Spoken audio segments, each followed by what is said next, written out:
नमस्कार विद्यार्थी मित्रांनो, राष्ट्रांत विद्यानिकेतन प्राथमिक शाळा उमरखेड इयत्ता 7वी विषय भूगोल घटक 9वा कृषी.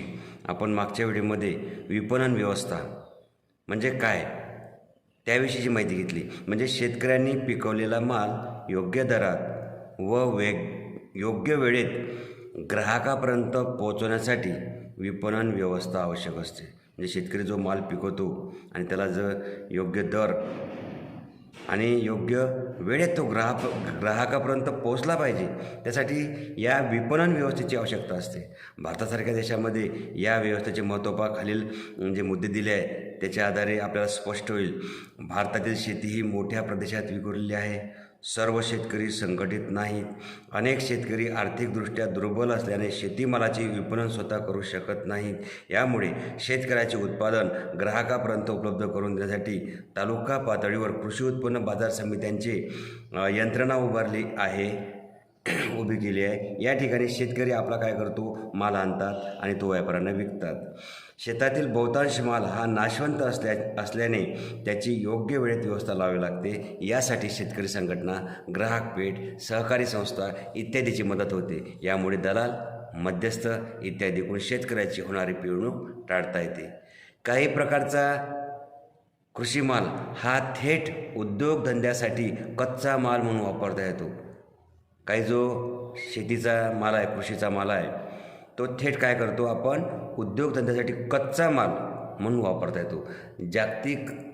जागतिकीकरणामुळे कृषी मालाला आता आंतरराष्ट्रीय बाजारपेठ सहज उपलब्ध होऊ लागली आहे.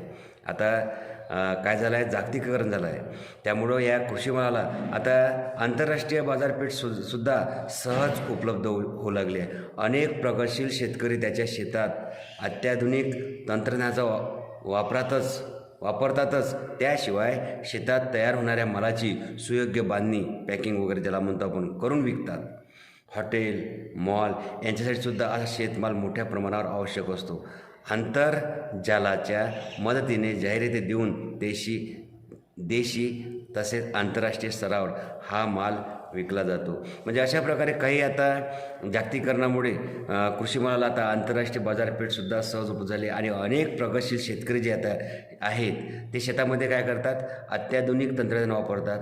आपल्या शेतामध्ये काही माल तयार होतो, त्या शेतात होणाऱ्या मालाची ते काय करतात, सुयोग्य बांधणी करतात. जसं हॉटेलमध्ये द्यायचं आहे, मॉलमध्ये द्यायचं आहे, यासाठी काय करतात, ते शेतमाल मोठ्या प्रमाणात आवश्यक असतो. त्या काय करतात, योग्य ते पॅकिंग करून ते काय करतात, आंतरजालाच्या मदतीने जाहिराती वगैरे देऊन देशी तसेच आंतरराष्ट्रीय स्तरावर हा माल विकला जातो.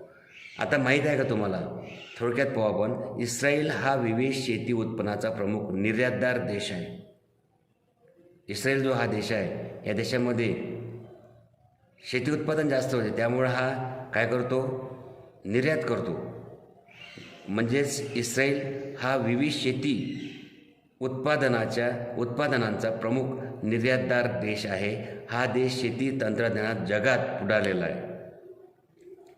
तेथील प्रतिकूल हवामान, अर्ध्याहून अधिक क्षेत्रावर पसरलेले वाळवंट, पाण्याचे दुर्भिक्ष्य अशा प्रतिकूल परिस्थितीवर मात करून इस्रायलने आधुनिक शेतीची कास धरून शेती क्षेत्रात गरुड झेप घेतली आहे. म्हणजे हा जगामध्ये शेती तंत्रज्ञानात अतिशय पुढारलेला देश आहे. आणि म्हणून या ठिकाणी शेती उत्पादन जास्त होते आणि म्हणूनच तो काय करतो, इतर देशांना तो काय करतो, निर्यात करतो. म्हणून याला हा शेती उत्पादनाचा प्रमुख निर्यातदार देश आहे असे म्हटले जाते. आणि या देशामध्ये अतिशय प्रतिकूल हवामान आणि अर्ध्याहून अधिक क्षेत्र जे आहे त्या क्षेत्रामध्ये वाळवंट आहे, पाण्याचं फार दुष्काळ आहे. तरीसुद्धा प्रतिकूल परिस्थितीवर या देशाने मात करून आधुनिक शेतीची कास धरून या शेती क्षेत्रामध्ये गरुड झेप घेतली आहे. अशा प्रकारे आपण आज विपणन व्यवस्था आणि माहीत आहे का तुम्हाला. आणि खाली एक प्रश्न दिला आहे, जरा डोके चालवा. शेतीसाठी भूजल कोणकोणत्या प्रकारे मिळवले जाते. तुम्हाला काय करायचा आहे, विचार करून म्हणजे डोके चालवून तुम्हाला या प्रश्नाचं उत्तर शोधायचं आहे आणि वहीत लिहायचं आहे. अशा प्रकारे हा पाठ आपला इथे संपलेला आहे. आणि पान नंबर 61वर स्वाध्याय दिला आहे. हा स्वाध्याय तुम्हाला वहीत पूर्ण करायचा आहे. ठीक आहे.